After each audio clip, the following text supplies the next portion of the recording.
Oh, just hate the end of summer. Something about the end of summer and the encroaching cold weather just sends me into a little spiral. Not that I need an excuse for a spiral, so it's time for me to get out of that slump. To get out of that slump, I need a project. I can't be the one to come up with a project. I can't give myself the project. I need prompts. I watched an episode of a very popular television baking program, the country's second favorite baking program. And then I went, aha, Bake Off allows people to do challenges every single week. They give them a prompt and they have to meet the brief. I'll do it. So join me as I bake what I would have baked for this week's Bake Off. So step 1 of the recipe was to procrastinate by going to Starbucks, and then I spilled a load of coffee down myself. So step 2 of the recipe was to change. The idea I had was to do the technical challenges because I thought, oh, that'd be interesting. Find new things out about baking, try things that you wouldn't have expected to. But then the first technical challenge was red velvet cake, and red velvet cake is trash. So I decided to do the signature challenge, which was mini sandwich cakes. And I thought, what am I gonna make? I know, chocolate orange sandwich cakes. So I'm taking a recipe from Mary Berry's new book, which I got from the library because libraries are cool. And I'm gonna adapt it a little bit. It's like just a chocolate cake with a bit of orange in the cake, and then ideally a chocolate orange ganache in the middle. And if I can figure out how to do it, some sort of candied orange peel on top. That's the idea anyway. I don't know what it is. There is a kind of general malaise. I am so affected by SAD, seasonal affective disorder. I also noticed that when I'm not feeling particularly good about life, I cook less. It's this weird vicious circle of, I feel better when I cook and make... Oh, I'm sorry, that's all the time we have. I feel sad, so I eat convenience foods, but then I actually feel better when I cook, but you know, but I can't give the energy to cook, and the energy comes from the convenience. It's a whole circle. But I think like with anyone and everyone's coping mechanisms, you kind of just have to force yourself sometimes to get on with it, you know what I mean? Like to push through. And it's the same thing with making videos. I've been struggling to make videos for about 2 years now, primarily because I don't think I have value if I'm not providing you access to other people. That's something for a therapist. It's like exercising after you've not exercised for a really long time. Those first few sessions are going to be grueling because you're not in the flow yet. Once I'm in the flow, things will feel better, and maybe I'll feel better. I don't bloody know. Anyway, self-raising flour every hour. This is originally what bacon with was supposed to be, by the way. Just me sort of baking stuff and talking to you while I do it. This is an all-in-one, which means that everything is sort of bashed in together and I don't have to make that much effort, which is quite nice. Excuse you. Well, I don't usually do all-in-ones. I normally do things bit by bit, but I suppose it's Mary Berry and I don't want to fight her. Trust the process. In fact, on some of Mary's books, she literally has a sticker that says, "In Mary we trust," which is bold, I think. Not that we don't, but just like, that as an assertion. It's very confident. Gotta respect it. 3. That did not go anywhere nearly as well as I thought it would. I never really know quite what the best chocolate cake is because you want it to taste spongy, but also you want it to taste rich. Do you want it to be like vaguely chocolatey? Do you want it to be intensely chocolatey? This one, I think I want the sponge to be light because the ganache I want to be quite sweet and dense. Do you know? Oh, that's lovely. That smells very nice. That's sunny. We like that. Baking powder. Didn't put any of that in because it's all in one. It needs a little bit of extra lift, even though I'm using self-raising flour. It needs something to give it that bit of oomph. And then, probably help if I turned it on, wouldn't it? Well, that's very pleasing to look at. Here's the situation. This is to make a sandwich cake, but I'm looking to make mini sandwich cakes. So ordinarily, it wants me to put it in like 2 20cm sandwich tins, but I'm not gonna do that. I have little cutters.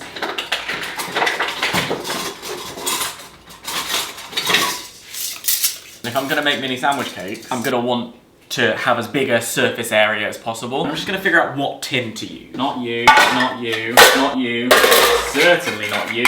Yeah, maybe you. Contender. We'll probably deal with that cupboard in a minute. A nice big square tin. You can get like mini sandwich cake tins, but they're currently out of stock online. I wonder why. This is why I have a slight problem with the Bake Off. Like, I wasn't gonna do the technical challenge because red velvet cake sucks, but also I wasn't gonna do the showstopper challenge because it's like, it used to be like, make a show-stopping chocolate cake. And now it's like, make a cake in the shape of a house. At one point they were like, oh, make a cake in the shape of a famous person's face.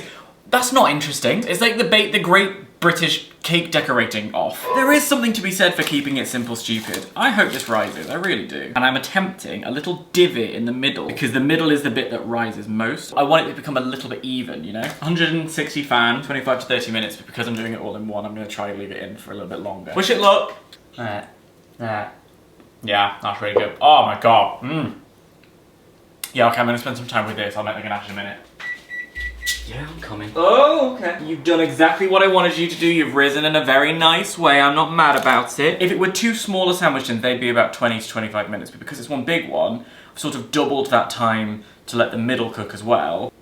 Okay. I think that might be baked, you know? And it's springy back when I touch it. I don't want to do any more to that. I think I might have nailed it. The only thing that's making me nervous is I did this I made a lemon drizzle cake. Soaked it with the drizzle. I took the cake out of the tin and half it stayed there. So I'm just a little bit concerned that that might have happened here, but it doesn't look like it. That feels pretty baked. Also, I'm not adding any more moisture to it. So I'm just gonna leave it in the tin for about 10 minutes. In the meantime, I'm gonna make a ganache. So, do you wanna come with me over here? Thanks so much for joining me in this frame. 215 mils of double cream. And the reason I'm using 215 mils is because you're supposed to use the same amount of cream to chocolate, and the recipe wants 300 and 300, but I ate some of the chocolate. I don't want it to boil, I just want it to be really, really hot. I might, while I'm waiting for it to warm, zest in this orange. It's already going to infuse, but the warmth might help the oils in the zest release. Here's the thing, I say things like this thinking I know what I'm talking about. And if I've learned anything from my 32 years as a white man, if you say anything with confidence, people generally believe you. But that sounds like something Nigella would say. The sprightly, citrusy, zesty juices infused delightfully with the creaminess of the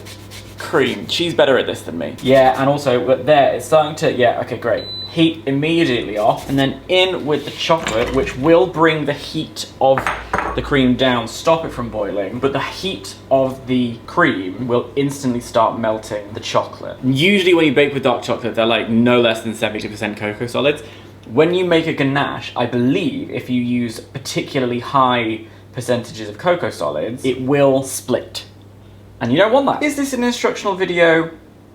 No. Is it therapy? Kind of. I know that in a lot of my videos lately, I say lately, the past 2 years, a lot of the tone has very much been one of anxiety. I'm afraid of my camera, I'll be honest with you. I feel like I need to apologize every time I start making a vlog, and that's something I'm trying to push through. Because at some point, you just sort of sit there and you go, yeah, I get it, get on with it, Dan. But to those of you who have been patient while I've been in the throes of a 700-day existential crisis, which is not over, I would just like to say thank you for your patience. And do you see, it's now very shiny. While that cools, the cake will cool, and I'll see you in a little bit. Goodness gracious, the whole day slipped away from me. I viciously hate the fact that it's pitch black outside and it is 7:30 p.m. I can see the last vestiges of some sunshine going down. That's got me something chronic, but what I do have to make it better is a delicious cake. That is a damn fine looking cake. Problem is now I have to cut it in half. And as we've seen, I don't necessarily do too well with that. But God loves a trier. Yeah. Oh, that's just delightful. Really is. Oh, that's just so easy. Oh, I've really nailed it, everybody. Look at me go. 2 layers of cake.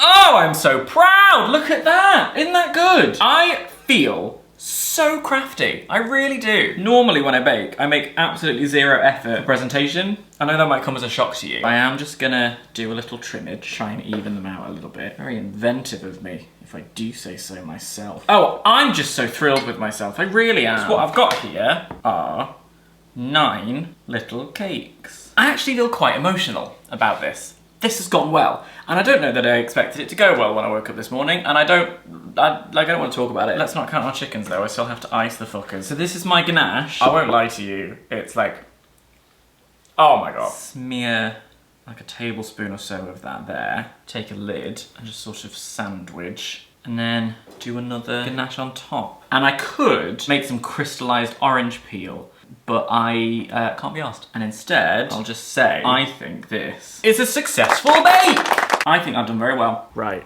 here we go. Look at my full Paul Hollywood impression. I love that. Yeah, that's really good. I've done a good job there. Marks for presentation, 0. But marks for delicious, I give it an A+. It's really been an interesting couple of years, hasn't it? And I'm sort of recognizing that we never get off this train. Like, there's always something that's a bit confusing. Because, like, the pandemic was one thing, but if we scooch it back even further, there's been uncertainty and frustration since 2016, before then even, and for some in our society, decades. So that's not a reason to give in. I don't know why I always feel the need to offer some form of positive outlook, even when I'm not necessarily feeling one. Or like search for big meaning in a day where I just wanted to make some cake, man. With this cake, I have offered myself a few moments of respite, and that's what cake is for. So please go and get yourself some cake, have a cup of tea, and try and find 5 minutes in every day to just sort of sit quietly and enjoy nothing more than the nice thing in your hand. Thanks for watching. Thanks for being here. Thank you for being a friend. Thank you for being a friend. I'll see you next time.